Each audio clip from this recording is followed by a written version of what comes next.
What is going on, everybody? Welcome into the Wager Alarm live stream. I'm Howard Bender. With me, of course, Craig Mish. And oh, baby, it's Tuesday, week 3 in the books. And Craig, you and I, another successful week, and both the Golden Nugget and the Westgate Super Contest. How you doing today? I'm doing very well, very happy. Well, I don't know. I could be happier, I guess, if the Eagles would have the Eagles last night would have just stamped home a wonderful start to the first 3 weeks of the season for us.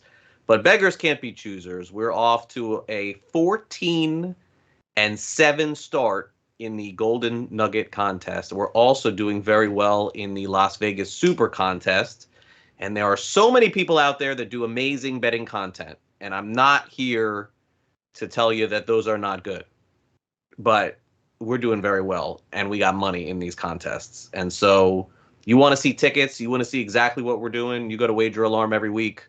Very proud of our participation in these things because you know what? Everyone just has these empty picks and they talk, oh, I like this team and I like that team.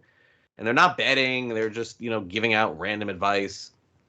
You put your money in these contests and then tell me how easy it is to participate in these things. It is the most fun thing that I do every week, picking these games with you. So very excited last week. We had a great week again in college. We're tearing college apart. Maybe we'll adjust a little bit. Maybe we'll start picking more college games, Howard. I don't know. I mean, we're going to have to talk about that. But honestly, seeing the right side in the NFL, too. Feel very good through 3 weeks. I said last week we were going to do very well. We did. Yep, absolutely. And you're right about the Eagles game and what that could have done, what that should have done for us. Whatever. I mean, it happens. But again, right side, 9-6 in the after 3 weeks in the Super Contest to finish 3-2 each time. Obviously, yeah, you prefer a 5-0 or a 4-1, but slow and steady wins this race, and a couple of good weeks on top of that, and that's great. It was like I remember was it not last year, the year before, where I mean we were we were getting close to the cash line. And then all of a sudden we ended up with like a 1-4 week, and we were like, we're done. Yeah, that's it. We're done. Yeah, you can't recover. In order to cash in the Super Contest, you pretty much can't go 1-4. Like you pretty much any week. Yeah, you pretty much can't do it. As Howard mentioned, I think there are 3,000 people in the Super Contest. So to put this in perspective, what does it mean to do well in the Super Contest at this point? The winner is at the end of the season. I mean, last year, I think there was some crazy winner. He hit like 65%, but we are at 60% for the season.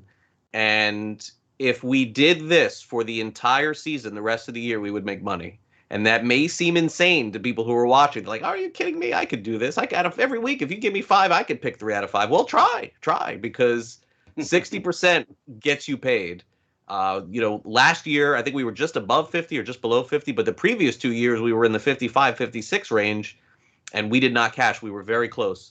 So we basically just need to do what we're doing, and the theories that we've come up with seem to be working, and I think that we're seeing the teams the right way. I know we're harping a little on Philadelphia. We probably should not. It just like some games are just not going to be what you thought, and that game was just flat out L from start to finish. But let's go back real quick to the college, and then we'll move on to the pro. All right. So 3-1 in our college picks. The one loss was Utah State. They did not cover. No, got killed. They got crushed. Yeah, absolutely. Yeah. But I'll tell you, they had some really that game was very oddly play called. They called a fake punt from their own 20 that went back for a touchdown. Look, I'm not going to make excuses. It was totally the wrong side. Boise State blew them out. But look, it's good to know that, now I had a chance to watch Boise State for an hour on TV, which I didn't think that I was going to end up doing on Saturday. You never think. So now I kind of have a little bit more of a beat on them. But yes, that was the only college loss, correct? That was the only college loss. That was the only college loss. We won with Oklahoma State -6. That's the old unranked versus ranked, and the unranked is is laying the points here. Right. Yeah. So 2 weeks in a row, and it's something that anybody watching can try for themselves. You're going to win more than you lose, but you have to be consistent with it. But essentially, the narrative is that a team that plays at home against that is unranked, that plays against a ranked team that's coming into their house, and the home team is favored, usually wins and covers. It just, I don't know why it happens like that. But 2 weeks ago, it was West Virginia. And this past week, it was Oklahoma State. And we got another one coming up this week, too. So I think we're probably going to try it again. I think we are going to try it again. You want to save you don't want to tell anybody right now? No, because that's the only one that I'm really feeling good in college thus far. I'm like, that is the only one I have on my little sheet here. I'm like, okay, number one, boom. and the rest I like wait throughout the week to make the decision. Right? We don't want this line to move at all. Nothing we can do about it. Nothing we can do about it. All right. So then the other two games that we won. Talk about some small schools here. Western Michigan, -3. That was an easy cover. Clobber. And then Western Kentucky getting 9. You said it. Why is Indiana? How is Indiana favored by 9 in any game? Forget this game. Any game. Yeah. Western Kentucky. I mean, they play no defense whatsoever, so that gave Indiana a little bit of a head start. But Western Kentucky was going blow for blow with the Hoosiers right up until the end. And I felt bad because I saw them lose, and I'm like, oh, I hope Howard didn't take the money line there because it was really close. But that game from about the third quarter was never in doubt. You just knew if you were watching the game, you could just see, okay, like these teams are just not going to stop each other. And all it required essentially was Western Virginia stopping. I think they stopped Indiana one time in the second half, just once. But that one time, Western Virginia came back and scored. And I mean, they could have won the game. I mean, truthfully, moneyline bet was not really the right side there because it just was kind of back and forth. It could have went either way, but +9 was a gift. So Oklahoma State, Western Michigan, Western Kentucky, easy as they come, really. I mean, the games were not in doubt. We went 2-1 with our college, with our pro picks over in the Nugget. We took the Chargers plus the 6.5. Great pick. Again, never in doubt. I mean, you watched the way it was going. Looked good. Broncos 10.5 over the Jets. That was never in doubt. And is this 4 years in a row we've done this with Denver? I guess we'll be back to this again next year. Can we get Denver scheduled for next year, Howard? The first game of the year? Circle it on the calendar. Their home opener, no matter what, no matter who. I don't care who it is, right? It could be Tom Brady and the Buccaneers, right? And they could be laying, 2.5 points. I'm still taking Denver. I mean, look, the Jets are really bad, but the Broncos, if you haven't watched our previous live streams, the Broncos' record against the spread at home in their first game, no matter what, is a cover. I mean, I guess teams are tired. I'm not really sure what happens. The other fun part too, Howard, is I think on the live stream I said, look, no matter what the score is at the half, take Denver in the second half. And oh my gosh, that was a fantastic bet too. So I mean, some of that was definitely the Jets, and I don't feel nearly as good about Denver as some people do. I just think the teams they have played have been they've played the 3 worst teams in the NFL. Let's be real. But first home game for Denver, and another win. There you go. And then our loss was the Eagles on Monday Night Football. So 5-2 in the Nugget. Good solid showing again. Yeah, we're up there. We're up there. Yeah, out of 235 entries in the Golden Nugget contest, Howard and I are in 9th place out of 200 and almost 50 people that are participating in this, and 1 game out of 5th place. So one really good week this week, another 5-2, and we're going to be in cashing shape after this week. So I'm very excited.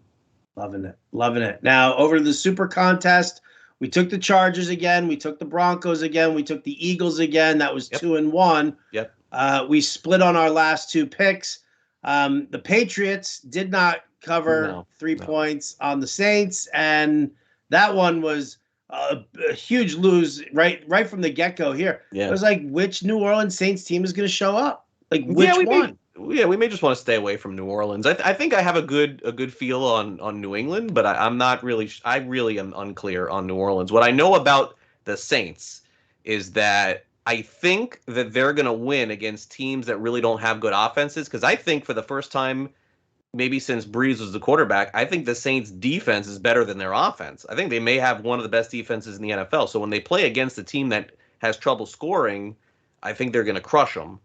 but I think they'll have issues when they I don't think they can go back and forth. I mean, this whole idea that Winston is so good is like stupid. It's just he's not. So No, I think they go to Taysom Hill soon. I think that, well, they got lucky this week with that. I mean, did you see that pass Winston threw straight up in the air and then Callaway caught? I mean, like you look at that, like if you didn't watch the game, you think, oh, 2 touchdowns for Jay. I mean, come on, man. Like, and Hill played a lot in that game too. So I have no read on the Saints. We've now picked honor against them twice in 3 weeks, and we've lost both times. I think we probably should just move on from them. Fine with that. You got a good read on the Patriots, do you? I feel like I kind of know New England. Yeah. All right, yeah. they're because home dog this week. Yeah, and I kind of like them a little. I'll tell you the reason why I kind of have a good feel is because the game against Miami, they were on Miami's 20, and was it Harris that fumbled? Yeah, fumbled, and the game just ended. And that counts as a loss for New England. So when you look at 1 and 2, it's really not. It's really 2 and 1. And I know that standings won't say that, but that's where the variance comes in. And if you're not paying attention and you're just betting games, you're like, oh, New England's not good. They're 1 and 2. Not really. They're better, and statistically they're actually okay too. So I feel like I'm okay with them. But New Orleans, I don't have a clue. I really don't. I have zero desire to take the Patriots against the Bucs this week. Kind of like New England a little. Interesting. Yeah. Interesting. Kind of like New England a little. Well, maybe you can, make that pick on your own somewhere. Okay, knew that was coming. The last game, another one that we were definitely both on. We picked, we used, we loved it. Cincinnati. Great. I loved it so much. I did the best bets article on Saturday for Wager Alarm also, and I put it in as my underdog money line bet. Yeah, you said that even before the game began, so that doesn't surprise me. Yeah, plus 145. I was like, boom. Yeah, see, I guess it's easy to say now, but again, if you watched last week, you'll hear me say it. I think now it's over getting the value on against the Steelers. I think it's done. Like, I think that now everyone just kind of understands that their defense is pretty good. This is it for Ben Roethlisberger. 9 wins is probably a maximum for them. Remember, a lot of smoke and mirrors last year too, winning all those games at the beginning of the season. And so, you got Cincinnati as an underdog. Cincinnati is probably better than Pittsburgh. They're probably better than them this year, and they were getting points. And so you see with the huge shift this week with the line, now it's just like, it's going to be hard to fade them. Yeah, it's definitely going to be hard to fade them. Who's Cincinnati going up? Oh, they're on Thursday Night Football. We'll do that one. Yeah. But all right. Well, so wrapping it up again, 5-2 in the Golden Nugget. We are 14-7. We are in 9th place over there. We are in the top 325 over at the Super Contest, being 9-6. And one game advantage there is going to push us all the way up. It'll push us up over 100 spots. Definitely. Actually. So I'm definitely excited for this room week to too. Swing there. Yeah. Yeah. So the one let's just do the one college game and that we're looking at this week, and then on Friday night we'll come back. We'll have at least 2 more. I can promise. I don't know. I guess I don't know. We'll just have to decide how many college games we use. By the way, the reason why we're discussing this, the Golden Nugget is 7 total picks. And you can use as many college or as many pro as possible. We're running hot right now in college, so we've been using 4 college and 3 pro. We could use more. It just depends. But I'm not sure if I would have had. Did I give it another pick after the 4 last week? I don't remember. Did I or no? You said you were eyeballing a game or 2, but I don't think we even discussed it. Yeah, I don't think so. So I'll take. And we started talking about looking at who Army is playing and Air Force. Right. Yeah. So I'll see about a 5th pick, but in general, I like to stay to 4. But the one pick this week that I would advise right now, and it will be on our ticket unless something crazy happens, is this week Auburn is going to LSU. They're playing in Death Valley on Saturday night. I can't find what their against the spread record is on Saturday nights in Death Valley, but it's the best covering record in college football Saturday nights. That's despite the fact that, again, you have a home team not ranked, favored against the team that is ranked in Auburn. And Auburn, I'm not all that impressed with them. They're sort of going through a rebuild. I'm shocked that they're even ranked and they're having the season that they are. But they lost that game. I watched that game from start to finish against Penn State. They play very ball control. It doesn't seem like they take a lot of chances. And LSU is not great either, let's be honest. But that is as hard an environment to go in as any. And you saw that what that Penn State game looked like a couple of weeks ago on Saturday night. And I think LSU, I think they are 3 or 3.5. I wish we could get that 3 in this contest coming up Saturday, but I don't know that we'll be able to. But that will be one of the picks this week. All right, so that's one of the picks that we're looking at for college. Let's talk about the Thursday night game for the NFL.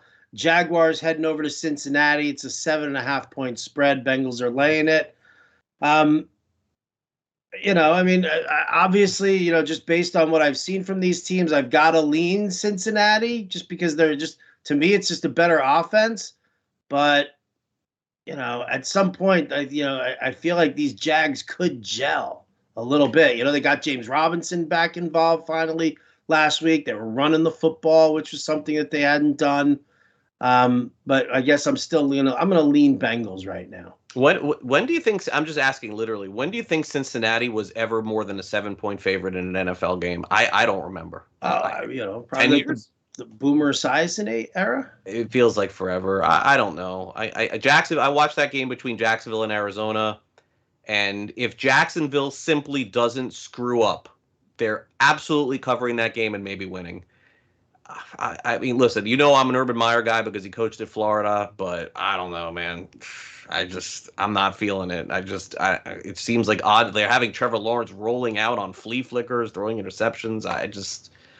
The only thing that is interesting is that Joe Burrow, remember, was at Ohio State when Urban Meyer was there. He ended up leaving, and then Haskins took over at quarterback. And so there are some people who think like, oh, Urban Meyer is going to be able to scheme against Burrow, but I don't even know if I buy that. So, I guess the easiest path to resistance is usually it. And last week we were like sitting here talking for 5 minutes about Carolina and Houston, and there was no doubt that was Carolina's game. Like, it was no doubt. I mean, Houston just did not show up for that game. Once McCaffrey got hurt, it was like, it was like the game ended almost at that moment. But I cannot lay 7.5 with Cincinnati. They'll probably win by 30, but I just can't do it. All right. Can't do it. I'm not going to buy 7.5 over anyone? Over you? No. Over me? I take Bender plus points. I don't know. Sells, I may lay it. But you? Sells, I might lay the points. I may lay it, yeah. Me, I don't know. Any early looks at some of the lines here? I mean, we've got some interesting ones here. I'm gonna throw this out because I'm kind of curious. Mm-hmm. Like, if the Jets are a 10.5-point underdog to the Broncos, how in the world is Tennessee only an 8-point favorite? I get it. Tennessee's defense, not good. Not good. Broncos defense, very good. Jets, not good. And so I wonder why that line is it feels low to me, which then to me always says that it's a trap. Yeah, we should take the Jets. Take the Jets and the points. Yeah, probably. Which I won't do.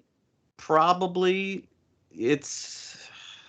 I mean, look, Denver was at home, and the Titans are on the road. The Titans have proven unable to stop anyone. So I guess the thought process is that if the Jets are going to score 20, then this is the week, I guess. It's not a game that I looked at all.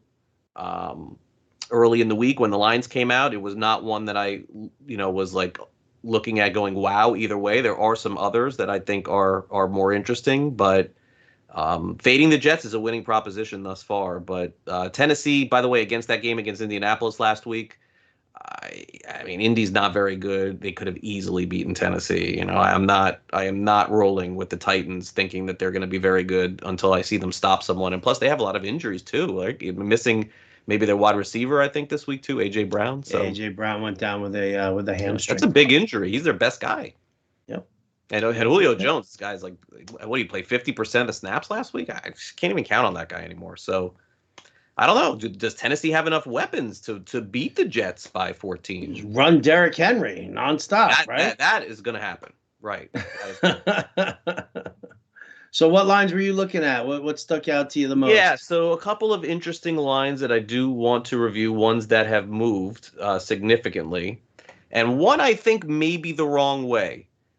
Um, so I think it's just interesting for me this week that the Bears, after they lost, their look ahead was like 6 against Detroit.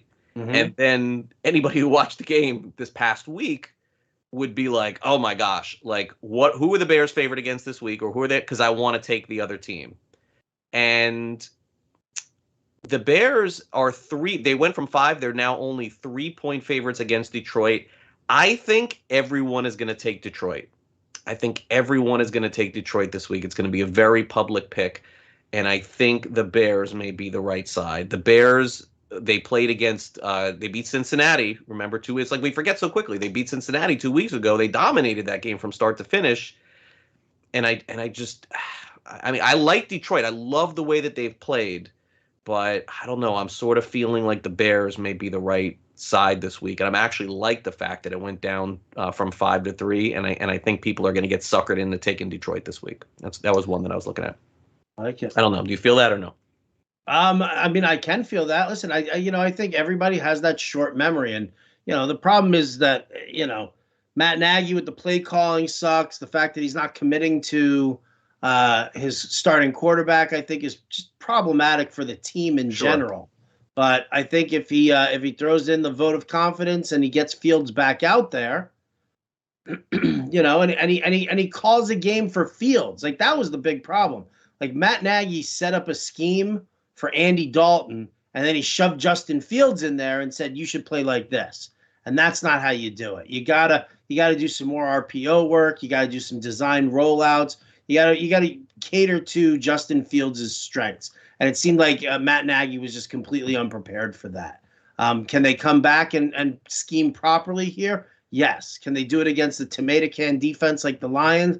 Absolutely. So I'm with you there that it can happen. And I think that everybody, not just Detroit, but in the sense of saying, well, their quarterback situation's a nightmare in Chicago, and Justin Fields looked terrible. He just You did. looked bad, and they don't investigate as to why. So I agree with you that the public could end up on Detroit. I wouldn't mind taking Chicago. Yeah, I would just want to take the other side of the public in any of these Yeah. situations, and I also want to take a team at its lowest point. And this is it for Chicago. I mean, look, Chicago may lose to Detroit. We'll come back here next week and say, oh, they lost again. I mean, this is the NFL. Anything can happen.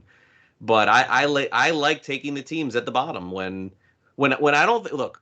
There's a difference between taking Houston or Jacksonville at the bottom and taking the Bears. I think that we fully expect the Bears to win 6 games or 5. But you can't say that about the Giants or the Jets or the Jaguars. And so taking those teams, it's a different story taking them at the bottom because they're going to be at the bottom all season long.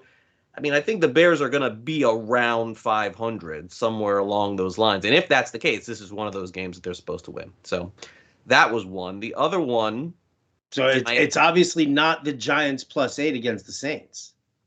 yeah, I don't have a good feel for that. Although I did like Atlanta a little last week, but I'm surprised that Denver is still favored against Baltimore. I thought that line would definitely flip. I thought, well, and it still could because I'm sorry, like, and I know the Ravens they've had a lot of issues at the start of the season, Right. but again, if you watch the game last week, should that game have been that close, Baltimore against Detroit last week? Should it have come down to that 66-yard field goal? No, of course not. Marquise Brown drops 3 Right? easy touchdown bombs. I Right. could have caught those. Right. So you could say, well, Craig, that could happen again this week, and it very well could.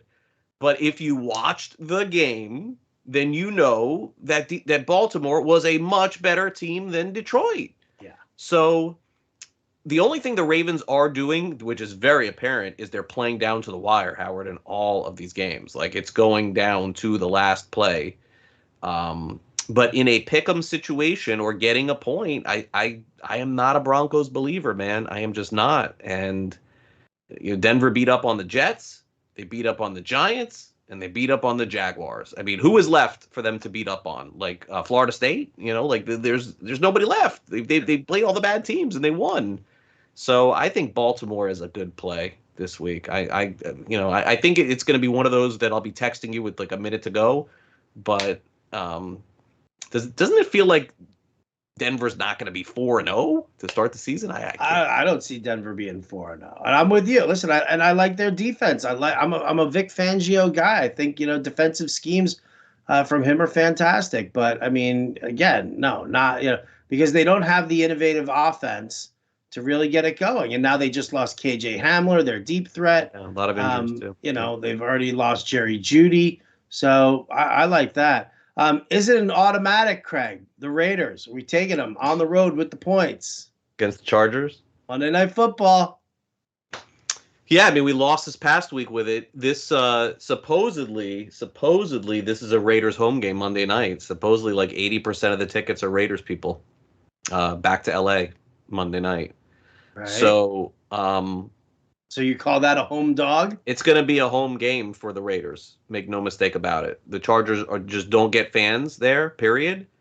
And on top of it, this is the problem. I think is this the first opportunity the Raiders? No, I would guess it's not. That the Raiders would have to go to LA to play the Chargers? No, they played there last year too, right? They've played them before.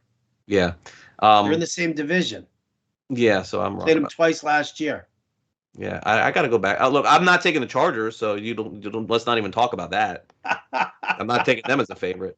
Although, I just wanted to see how quick. Were you good on Mike Williams in the fantasy season? Was that one of your guys? That is one of my guys. Yeah. Jeez, man, that guy is. Boy, I wish I had him.